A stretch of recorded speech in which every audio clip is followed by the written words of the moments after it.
ideia é entender o propósito de Deus para a família, para o relacionamento conjugal. E nós vamos começar com um versículo que está logo na criação da família. Gênesis 2:25. Olha, diz assim a palavra do Senhor. Ora, um e outro, o homem e sua mulher, estavam nus e não se envergonhavam. Existem inúmeras interpretações para esse versículo. Inúmeras. Podemos falar da forma de interpretação não literal, mas também podemos falar da interpretação literal. A primeira ideia é que, de fato e verdadeiramente, eles estavam sem roupa. E eles não tinham vergonha um do outro. Eles não tinham vergonha de mostrar o seu corpo um para o outro. Mas isso vai além da nudez, isso vai além da relação corpórea.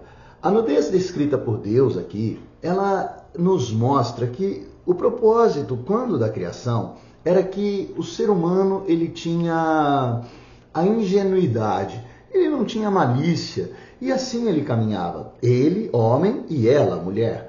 Por conta disso, eles não tinham vergonha, eles não tinham nada que os impedisse de conhecer um ao outro em plenitude.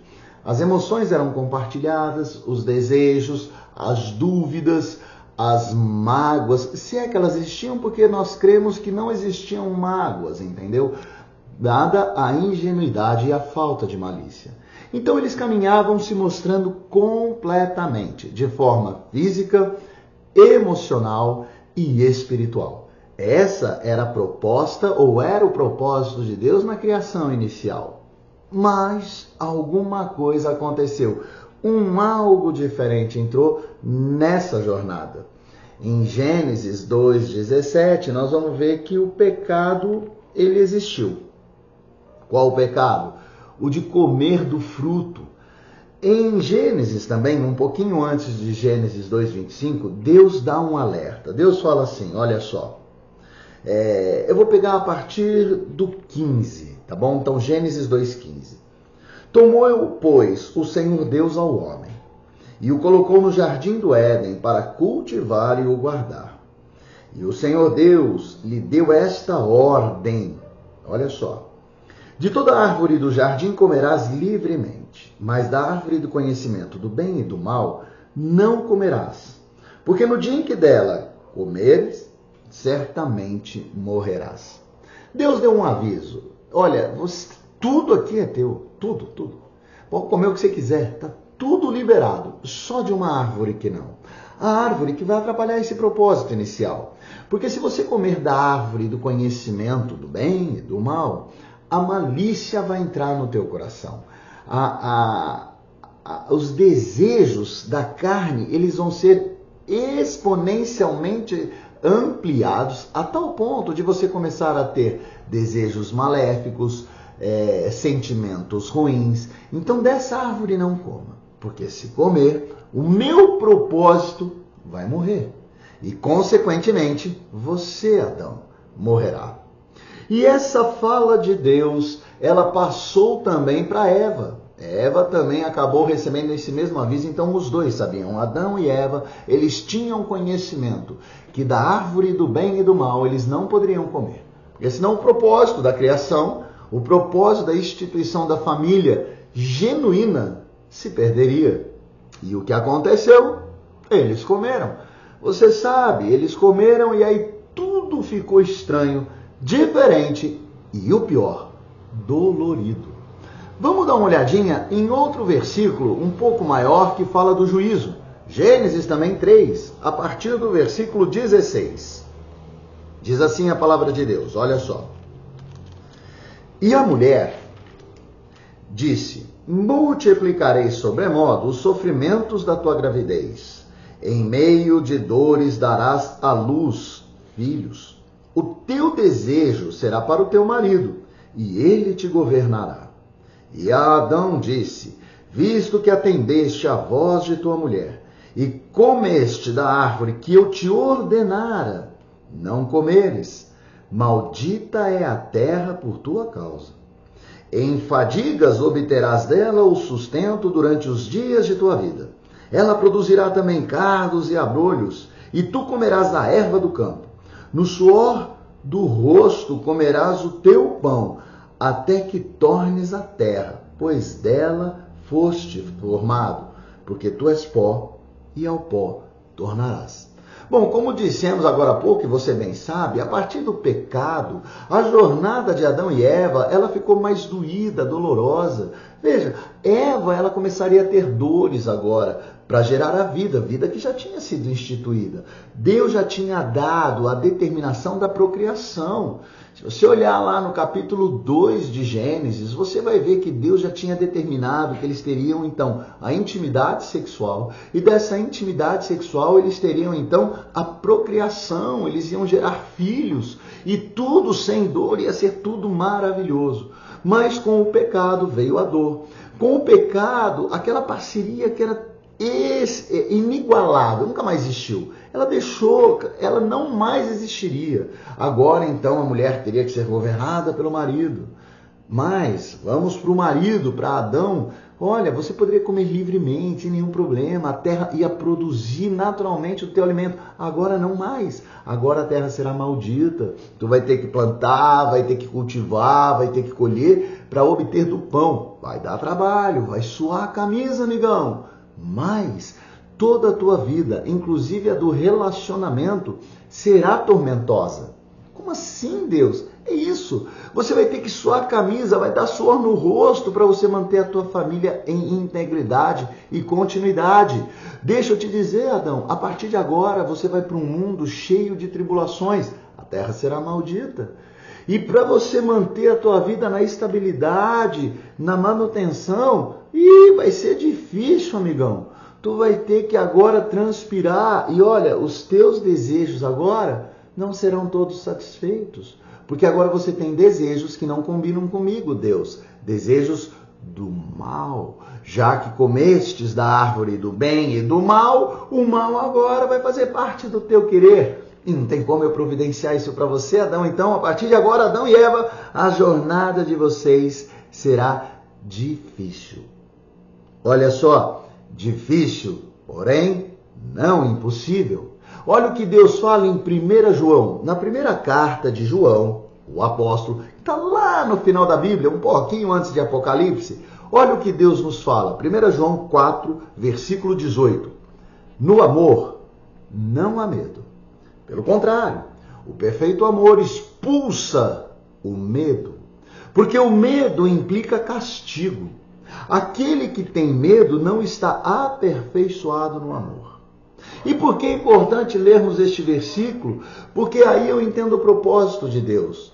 Lembra, Deus, ele manifestamente declarou qual seria o propósito dele através de Jesus Cristo. E Jesus veio para amar. Tanto é que quando ele é questionado, mas Senhor, quais são? Me fala aí então o resumo dos mandamentos. Me fala aí qual é a grande deixa de Deus. Jesus fala, amar.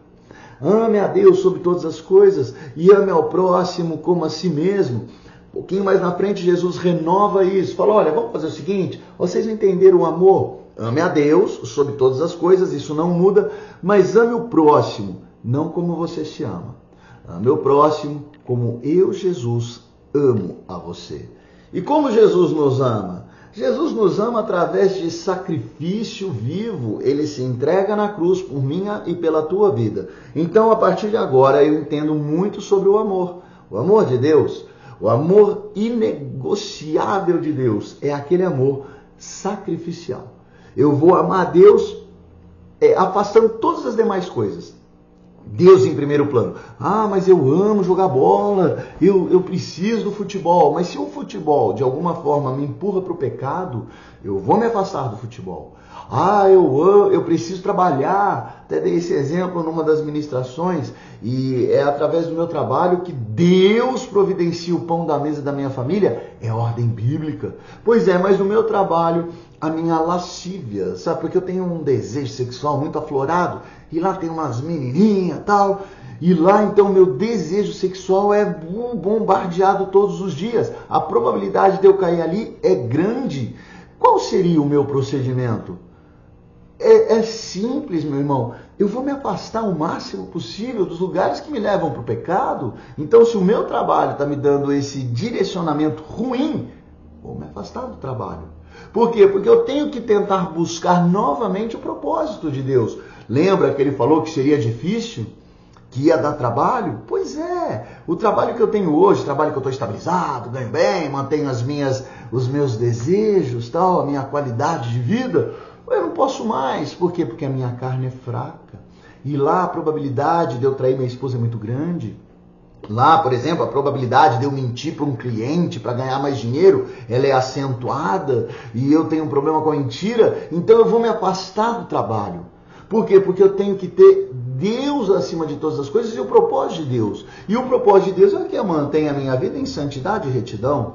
O propósito de Deus para a família é sobre a fidelidade. Aliás, a fidelidade é um propósito de Deus que tem a ver com a nossa relação para com Ele. Olha só João 3,16. Porque Deus amou o mundo de tal maneira que entregou o seu Filho unigênito. Agora começa a questão da fidelidade. Para todo aquele que nele crer. Então eu tenho que crer nele em fidelidade de crença. Eu não posso crer em Jesus e em mais 2, 3. Eu não posso crer em Jesus e idolatrar até a figura de Jesus, né? Então Jesus está muito bem desenhado na minha Bíblia, tem uma tatuagem de Jesus, tem um versículo da Bíblia, mas eu não tenho Jesus vivo na minha caminhada, então eu estou idolatrando Jesus e não caminhando em plenitude de vida com Jesus. Então essa é a grande deixa que nós temos no propósito de Deus para a família. Amém? Um propósito que se perdeu, mas em nome de Jesus, com a minha firme determinação e fé, principalmente fé, eu vou conseguir ser municiado pelo Espírito Santo para alcançar o mínimo necessário para ter uma família inegociável. Uma família que vai sim adorar a esse Deus maravilhoso. Amém? Então esse é o propósito. Agora olha só, uma outra deixa que eu acho que seria legal falarmos aqui é sobre o que nós perdemos então com esse pecado. Falando de intimidade, comi do fruto, fui expulso do jardim, vai ser difícil a vida, mas o que nós perdemos? Bom, nós perdemos a ingenuidade. Quando Adão morde do fruto junto com Eva, né? Quando aquele casal morde do fruto de um conhecimento que Deus não tinha autorizado, o que aconteceu no nosso ser? E veja, não é na nossa mente, não é porque eu penso, não. É como se eles tivessem injetado um gene, um cromossomo, tá bom? Foi injetado um cromossomo na nossa vida quando nós comemos do fruto proibido. O cromossomo da maldade. E por conta disso, eu perdi o quê? A ingenuidade. Eu não sou mais ingênuo. Eu não sou mais bom como Deus é bom. Eu não sou mais aquela criatura que caminhava sem vergonha, né? Eu caminhava pleno, me abrindo por completo, tanto para minha parceira como para Deus. Agora não mais. Por quê? Porque agora eu tenho a maldade embutida, eu tenho a malícia, eu tenho a ira, tenho a vergonha. Então agora eu começo a criar carcaças ou carapaças ou escudos de proteção para que eu não me mostre por completo. E aí eu começo a perder então o quê? Perdendo a ingenuidade, adquirindo a malícia, a maldade, eu começo a perder a intimidade. Por quê? Porque eu perdi a fidelidade. O que é fidelidade? Tem uma coisa interessante. E Jesus explica muito bem quando ele é questionado sobre o adultério. Quando eles perguntam, mas como que é adulterar? Me fala mais sobre adultério, me fala mais sobre a separação, a carta de divórcio. Jesus vem e fala assim, deixa eu falar uma coisa. Vocês são tão pequenininhos no entendimento que vocês não entenderam. Olha, sabe quando acontece a traição? Não é quando você pega a tua mulher na cama com outro. Não é quando você pega o teu marido no motel com outra. Não. A infidelidade acontece quando você pensa em ir para a cama com outro, com outra. Ali já aconteceu a quebra do comprometimento. Ali a fidelidade já deixou de existir. E aí até os apóstolos, né, eles falam que eram discípulos naquele momento, eles falam o seguinte, pô, então é melhor nem casar? Então é melhor nem casar? Por que eles falam isso? Porque seria mais fácil então não casar, porque é impraticável olhar e não desejar. Mas olha, veja, ali Deus declara e define o que é fidelidade para ele. A fidelidade para Deus, ela não está nem guardada nas ações, ela está guardada no coração. O meu coração tem que ser fiel. E aí, inegavelmente, as minhas ações serão. Por que o ser humano é pecador em essência? Porque não conseguimos, em algum momento a gente falha na fidelidade. Por que eu estou falhando na fidelidade? Pô, não é só eu ter uma firme determinação de seguir? É só você ter uma firme determinação de seguir, mas por que eu não consigo? Porque eu não tenho mais intimidade. Veja, a fidelidade tem tudo a ver com a intimidade. Quando eu não tenho intimidade com alguém, quando eu não me mostro para alguém, eu não tenho para com essa pessoa fidelidade. E aí eu tenho uma quebra nesse relacionamento. Olha, você vai contar um segredo da tua vida para quem? Me diga. Para quem você não tem relacionamento algum, para quem você encontrou numa rua, num ponto de ônibus, para um Uber? Não. Em regra, você vai contar das coisas da tua particularidade para as pessoas que você tem intimidade, porque ali você confia. E era essa intimidade que Deus tinha proposto na criação que nós perdemos a intimidade quando perdemos a fidelidade com o Pai.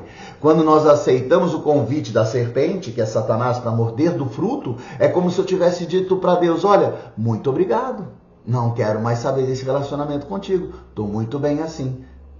Você não me deu bem o mal e eu fui buscar.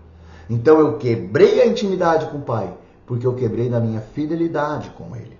Sabe, para existir intimidade, precisa ter confiança. Eu não confiei em Deus. Eu achei que o que Deus me dava no jardim do Éden era insuficiente. Eu precisava de mais. Quebrei então a minha confiança. Não tive confiança em Deus. Perdi a minha intimidade para com Deus. Olha o que fala em Gálatas 5, do 19 ao 21, que é o fruto da carne. E a questão é o fruto do Espírito e a obra da carne, né? Vamos falar da obra da carne. Olha o que ele fala. As obras da natureza pecadora, a obra da carne, são bem conhecidas. Elas são imoralidade sexual, impureza, sensualidade, idolatria, bruxaria, ódio, brigas, ciúmes, ira, egoísmo, rixa, divisões, inveja, embriaguez, orgias e coisas iguais a estas. Gálatas 5, do 19 ao 21. Quando eu leio essa relação do que a essência do mal me traz, olha, é uma relação aqui só explicativa, exemplificativa, né? O que significa isso? Não para em orgia, porque ele termina falando e outras coisas iguais a essa. Então tem muita coisa que vai além. Mas só de ler isso aqui, eu vejo que eu estou preso em quase todas. Imoralidade sexual. Quantas vezes o meu coração e a minha mente já não caminharam por esse trecho? Impureza. Impureza são pensamentos impuros, sabe? Saia um pouco agora da sexualidade. Quantos pensamentos impuros eu já não tive com relação a uma pessoa, ou outra, ou coisas, né? Sensualidade, todo mundo quer ficar bonitão. E tá tudo bem, gente. Veja, o buscar, o cuidar do templo, que é o nosso corpo, nós somos templo e morada do Espírito Santo, é bíblico. Mas eu tenho que fazer isso para agradecer ou para bem receber o Espírito Santo. Não para eu ser bonitão, para eu ser sensual, para as pessoas olharem, nossa, olha o Wagninho. Não, porque se eu fiz isso, eu estou caminhando para a sensualidade. E a sensualidade é um pecado, porque a sensualidade ela é um passo que vai para a imoralidade sexual. Por que você quer ser sensual? Qual o teu desejo? A sensualidade significa você vai ter atitudes ou um corpo que vai impulsionar as pessoas a terem desejos sexuais para com você. Isso é sensualidade. É aquela dança sensual que envolve a pessoa, aquele olhar 43. Enfim, por qual motivo? Você tem que ser sensual para o teu marido e para a tua mulher e ponto. Para ali no teu quarto e na tua cama. Saiu do quarto para fora, seja recatado, seja um homem que tem uma postura de seriedade para com todos, sem sensualizar, e a mulher da mesma forma. Eu estou perdendo isso aí? Então eu estou na obra da carne, entendeu? E por aí segue, né? Olha, idolatria, tô dentro. Bruxaria acho que não, acho, né? Acho. Se bem que, olha que interessante, a palavra de Deus fala que a bruxaria se assemelha à insubmissão para com Deus. Quando eu sou insubmisso para a vontade de Deus, eu estou cometendo bruxaria. Então, temos que ter cuidado. Ódio. Quantas vezes eu senti ódio? Inúmeras. Brigas. Quantas vezes eu comecei uma briga? Quantas vezes eu tive ciúmes? Ira. Egoísmo nem fala. Rixa. Divisão. Casa dividida. Inveja. Embriaguez. Tá? E na embriaguez você pode colocar embriaguez, glutonaria e por aí vai. Orgias, né? Que é aquela... E veja, eu não estou falando nem de ação, estou falando de mentalização. Aquele desejo de ter sexo com várias pessoas e tal. Gente, faz parte da nossa essência.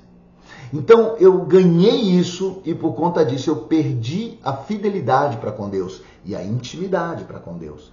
Se eu não tenho fidelidade e intimidade com Deus, vou ser muito sincero, eu não tenho fidelidade e intimidade para com ninguém.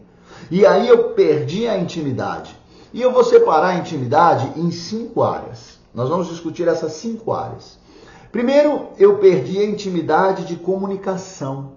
Eu não tenho mais a intimidade do falar, do gesticular com produtividade e proatividade. Pelo contrário, a minha fala é irônica, a minha fala é egoísta e por aí vai. Nós vamos falar mais da comunicação, mas eu perdi a intimidade na comunicação. A minha fala não é produtiva para mostrar quem de verdade eu sou e também a minha receptividade na comunicação não está sendo boa, porque eu não consigo escutar o outro, então eu não sei como o outro é. Então eu perdi a intimidade na comunicação. Perdi a minha intimidade emocional. Eu não tenho mais nas minhas emoções uma intimidade com ninguém, nem para com Deus e nem para com o próximo. Jesus fala o seguinte, que eu não recebo quando eu peço, porque eu peço mal. Por que eu peço mal? Porque eu não peço a vontade de Deus. Por que eu não peço a vontade de Deus? Porque eu não tenho intimidade emocional com Deus. Nós vamos falar mais para frente. Intimidade social, no relacionamento, na harmonia das relações extra-matrimônio, né? Então, nos meus amigos, nos amigos da minha esposa, eu estou tendo uma intimidade social plena e efetiva para viver Deus em tudo? Não estou. E nós vamos falar um pouquinho mais, você vai entender onde eu quero chegar. Disso tudo, então aí eu perdi também a intimidade física, né? O relacionamento sexual entre marido e mulher, ele está tão prejudicado pela sociedade, pelo sistema. Eu já vou falar desse sistema mais lá na frente, mas é que as pessoas falam o seguinte, olha, sexo com o marido ou com a mulher, aí são inúmeras piadas, né? Não tem prazer, é obrigatório. Agora o sexo com o estranho tá legal, é gostosinho, é bom, me dá desejo, me leva para o êxtase, né? Que é o gozo. Como assim? Com teu marido e com tua mulher não, mas fora tudo bem? Como assim no adultério é legal e na tua relação conjugal não? Então tem alguma coisa muito errada. Muito errada. Né? Porque sendo muito sincero e franco, o ato sexual é um ato físico. Tá? Você fazendo com uma mulher que a tua mente ou teu coração, se você acha ela bonita ou acha ela feia, o resultado é o mesmo. Porque é físico, é orgânico. Então por que eu deixei de ter prazer com a minha esposa? Por que eu deixei de ter prazer com o meu marido? Alguma coisa aconteceu. Eu perdi a intimidade física. E por fim, e atrelado muito na intimidade física, eu vou para a intimidade espiritual. Perdi a intimidade espiritual. Lógico, olha, eu estou falando nessas áreas todas, para com Deus e para com o próximo, tá? E nós vamos ver que a intimidade física entre os seres humanos manifestamente toca na intimidade espiritual. Nós vamos ver quando falarmos desses dois. Mas o que eu quero dizer é que perdemos todas essas intimidades, perdemos toda essa relação para com Deus. E aí eu estou com um problema sério. Por quê? Porque tudo isso me traz solidão. Quando eu não tenho confiança, quando eu não tenho fidelidade, quando eu perco a intimidade, eu me torno uma pessoa isolada. Eu não consigo me mostrar para os outros, eu não consigo manifestamente querer receber dos outros, eu me torno uma pessoa sozinha. E eu tenho que ter esta relação restabelecida. Eu preciso me relacionar com Deus e eu preciso me relacionar com as pessoas, porque só assim eu me sinto seguro. Lá na antiguidade, só para que você entenda, os relacionamentos, as comunidades, elas eram formadas. E quando alguém cometia um crime, sabe qual era a pena? Era ele ser expulso do clã, porque daí ele ficaria sozinho no mundo. E esse estar sozinho no mundo trazia para a pessoa a primeira coisa, falta de segurança, porque ele ia ser perseguido pelos animais ferozes, por outras tribos ou comunidades. Então ele já perdia a segurança e nós precisamos da segurança. Então eu preciso restabelecer tudo isso para voltar a ter segurança. Tendo segurança, eu tenho paz, alegria e tudo mais. Olha só o que diz o Salmo 121, dos versículos 2 ao 4. O meu socorro vem do Senhor, que fez os céus e a terra. Ele não permitirá que você tropece. O seu protetor se manterá alerta. Sim, o protetor de Israel não dormirá. Ele está sempre alerta. Veja, o salmista falava, lógico, de Israel, é um judeu que vivia naquela época, e lá estamos falando do Velho Testamento, mas o Velho Testamento é vivo para hoje. O que ele diz aqui? Ele coloca Deus como sendo o seu elo protetor, o seu socorro, o seu porto seguro. Mas ele fala que esse porto seguro não é somente para ele, mas é para toda uma nação, é para toda uma comunidade que eu enxergo aqui.